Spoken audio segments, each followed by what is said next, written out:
Makan siang bergizi gratis itu sudah sampai di sini atau belum? Jadi kita sudah dengar kabar kalau kita di Raja Ampat ini nanti mau dapat, tapi sampai saat ini kita di sekolah Naperboy belum. Kita di sini belum. Harapannya kita sih kita dapat ya. Kalau saya lihat di Papua-Papua yang lain sudah viral di media massa, itu sudah dapat, tapi di sini belum. Kira-kira kapan ya kita dapat? Bukan hanya luar biasa gratisnya. Ketika anak sekolah itu kita kasih bonus. Siapa yang mau sekolah di sini dikasih dari topi, dasi, sampai baju, sampai sepatu semua lengkap. Begitu. Oh, dari pemerintah daerah gitu, itu ada bantuan lagi ya Pak? Seperti Tidak ada Pak, belum tidak ada. Ya? Sekalipun anak-anak kita terbatas, tapi kita tidak terbatas untuk tetap mengajar dorang. Kita selalu upayakan dari mana saja, dari Google, walaupun tidak buku hambatannya, tapi gunakan apa yang ada. Apa yang kita punya kita kembangkan untuk anak-anak. Ya betul. Gitu.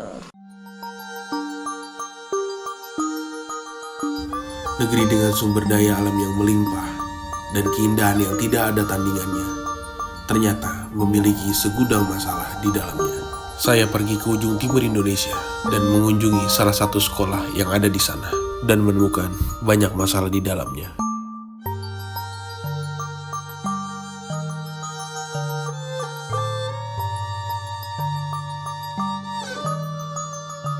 Anak sekolah sudah kelas 3 hanya bisa membaca dan menulis dan menghitung dasar.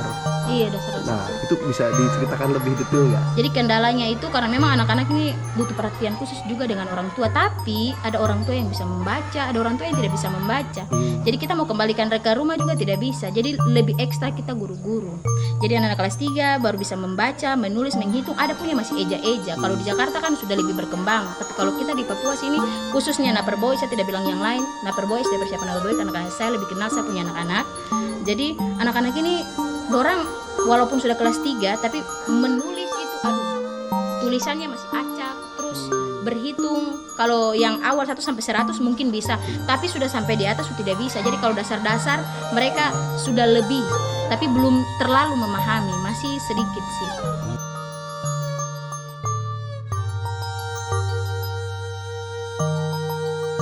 Jadi sifatnya di sini pendidikannya tidak normal Pak, karena penjaringan usia sekolah. Jadi anak-anak yang nggak bersekolah, yang ada umur 9 tahun, 10 tahun, 11 tahun, kita kasih kumpul semua. Kemudian kita bikin klasifikasi di sini. Jadi kelas 1, kelas yang umur 11 tahun, 12 tahun itu ya kita mulai belajar ABCD karena dia baru di bangku sekolah. Akhirnya kita klasifikasi tuh. Yang umur 12 tahun kau duduk di kelas 3, yang umur 11 10 tahun duduk kelas 2 gitu. Tapi tetap materinya yang diajarkan yaitu baca tulis berhitung saja.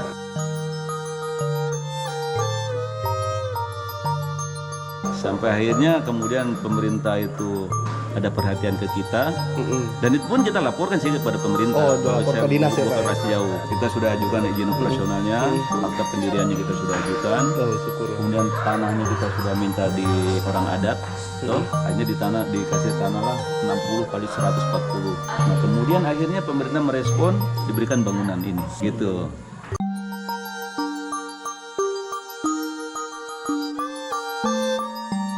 Satu kelas itu untuk tiga kelas gitu. Satu kelas untuk tiga kelas. Ya. Satu ruangan maksudnya? Satu ruangan itu untuk 3 kelas gitu. Jadi kita sekat-sekat tuh. Kita kalau belajar tidak maksimal tuh kakak toh, kalau misalnya belajar kelas 1 dengan kelas 2 guru-gurunya sami, maksudnya untuk anak kelas 1, anak kelas 2 ini kan penanganan khusus. Jadi kalau kita belajar itu harus cari perhatiannya dorang. Hei, misalnya ada sudah bermain di belakang, 1 tambah 1 pasti sudah bermain dengan teman. Jadi harus teriak, teman di sebelah otomatis terganggu. Jadi harus satu ruangan, satu kelas begitu. Jadi kelas 1 misalnya khusus di kelas 1, jangan gabung dengan kelas 2. Harapannya kita sih begitu.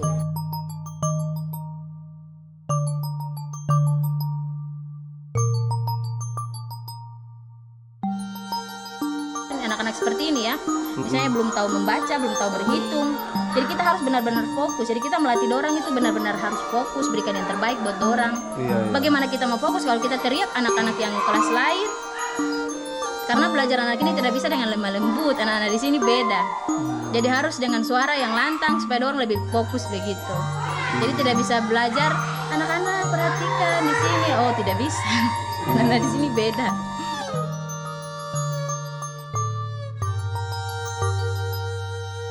Dana bos itu kan kita hanya dapat 1 porsi aja SD di sana.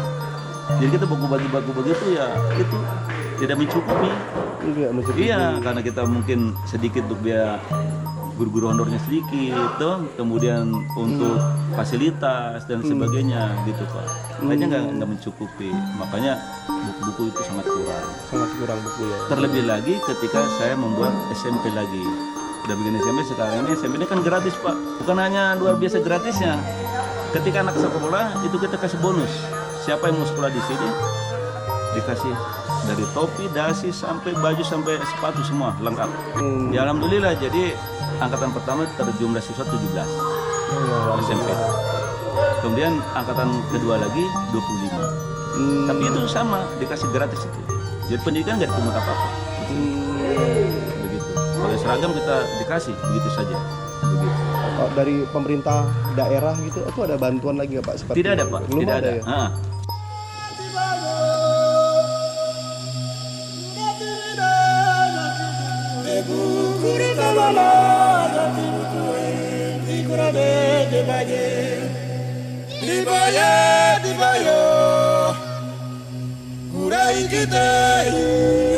Kita juga berharap di sekolah ini ada perpustakaan khusus untuk anak-anak.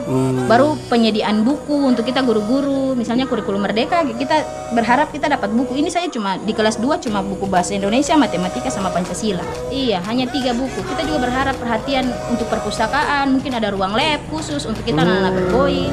Banyak sih. Yang paling kita butuhkan itu ruangan kakak. Anak-anak di sini kita kalau mau belajar komputer kita harus pergi ke Saunek, mau nyebrang dulu, anak pergi ke sana.